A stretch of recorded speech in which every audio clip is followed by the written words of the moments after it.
Metabolism উইকনেসের কারণে মাথা ঘোরা, মাথা ভার হয়ে যাওয়া, মনে হচ্ছে এক সাইডে পড়ে যাব, এই প্রবলেম তো রয়েছে। এটি যদি ফার্দার প্রসিড হয় সেক্ষেত্রে দেখা যাচ্ছে ফিজিক্যাল বা মেন্টাল উইকনেস, যেটি ডাইরেক্ট ইম্প্যাক্ট করছে আপনার হার্টকে।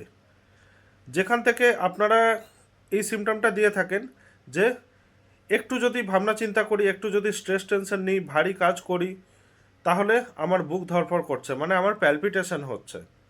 কারোর ব্যাপারে একটু ভাবলাম, একটু জোরে কথা বললাম, কিছু ব্যাপারে টেনশন নিতে হলো, হঠাৎ ঠান্ডা গরম ফিল করতে হলো, হঠাৎ একটু ভারী কাজ করে নিতে হলো, সেক্ষেত্রেই আপনাদের বুক ধড়ফড় বা প্যালপিটেশন ব্যাপারটি স্টার্ট হয়ে যাচ্ছে। কি করবেন এর মুহূর্তে?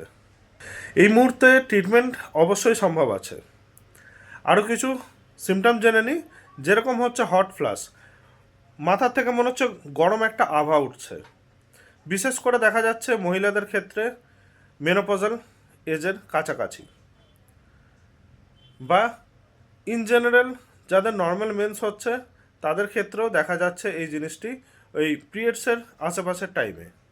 এই জিনিসটা যদি ফার্দার প্রসিড করতে দেন, মানে ফার্দার যদি ক্রনিসিটি বাঁধান, কোনো প্রপার গাইডেড ট্রিটমেন্ট না নিয়ে শুধুমাত্র চাপা দেওয়ার জন্য যদি ট্রিটমেন্ট আপনি নিজের মতো করতে থাকেন, সেক্ষেত্রে আরও বাজে জিনিস দেখা যেতে পারে। সেটি হচ্ছে ঘুমের সমস্যা। শুয়েছেন, ঘুম আসছে না, কেন আসছে না জানেন না, মাথায় উল্টো পাল্টা আজে বাজে চিন্তাভাবনা আসতে থাকছে ঘুম না আসার কারণে। রাত্রেবেলায় ঘন ঘন ইউরিন যেতে হচ্ছে, প্লাস ভোরের দিকে হয়তো একটুখানি চোখ লাগলো, নানান রকম স্বপ্ন দেখতে থাকছেন। কি স্বপ্ন দেখতে থাকছেন সেটি সকাল অবধি কিছু পেশেন্টের মনে থাকে, কিছু পেশেন্টের মনে থাকে না। মনে থাকে কাদের? যাদের এখনও পর্যন্ত মেমোরিটি উইক আছে। আরও ফার্দার যদি এই রোগটিকে পুষে রাখেন, তাহলে যখন ভুলে যাওয়ার সমস্যাটিও আসবে, তখন দেখা যাবে যে স্বপ্নটিও ভুলে যাচ্ছেন। এই ভুলে যাওয়া, মনে রাখা, স্ট্রেস, টেনশন, অ্যাংজাইটি, এইসবগুলি কিন্তু শুরু হয়েছে আপনার মেটাবলিজম ডিস্টারবেন্সের জন্যই। মেটাবলিজম ডিস্টারবেন্স আপনাকে ট্রিগার করেছে এই ফ্যাক্টরগুলি। এই হার্টে যে প্যালপিটেশন, বুক ধড়ফড় করে যে ব্যাপারটা, সেই ব্যাপারটা কিন্তু শুধু সিমটম মাত্র। দেখা যাচ্ছে আপনার প্রেশার নর্মাল রয়েছে, সব কিছু নর্মাল আছে, তা সত্ত্বেও বুক ধড়ফড়ের ব্যাপারটি কিন্তু থাকছে।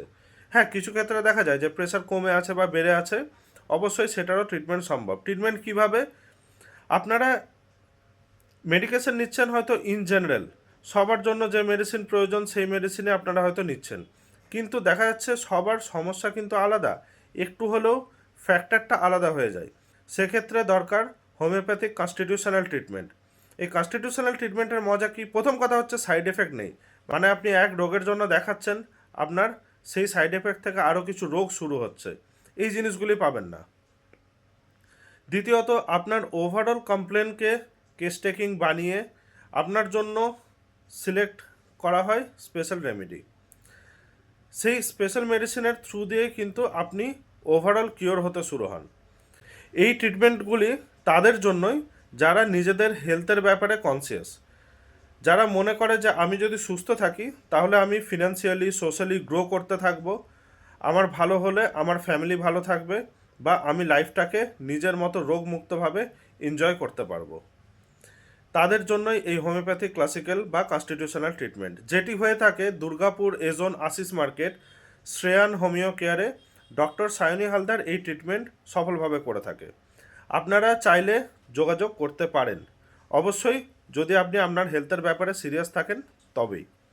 ভিডিওটি ভালো লেগে থাকলে একটি লাইক অবশ্যই আপনার থেকে আশা করব, ও এই পেজটি অবশ্যই ফলো করুন এই ধরনের ইনফরমেটিভ ভিডিও পাওয়ার জন্য। যদি ডিটেলস কিছু জানার দরকার হয় তাহলে স্ক্রিনে দেওয়া ডিটেলসে কন্ট্যাক্ট করুন। আমি সৌরভ আপনাদেরকে এই ব্যাপারে ইনফরমেশন সঠিক দিয়ে হেল্প করতে পারবো। আর যদি ডক্টর সাইনির সাথে অ্যাপয়েন্টমেন্ট নেওয়ার হয় সেক্ষেত্রেও স্ক্রিনে দেওয়া এই ডিটেলসে আপনি যোগাযোগ করুন, অ্যাপয়েন্টমেন্ট বুক করে নেওয়া হবে। আপনারা আপনাদের হেলথকে বেটার বানানোর উদ্দেশ্যে একটি স্টেপ নিতে পারেন। ভালো থাকুন, সুস্থ থাকুন। আজকে এখানেই, ধন্যবাদ।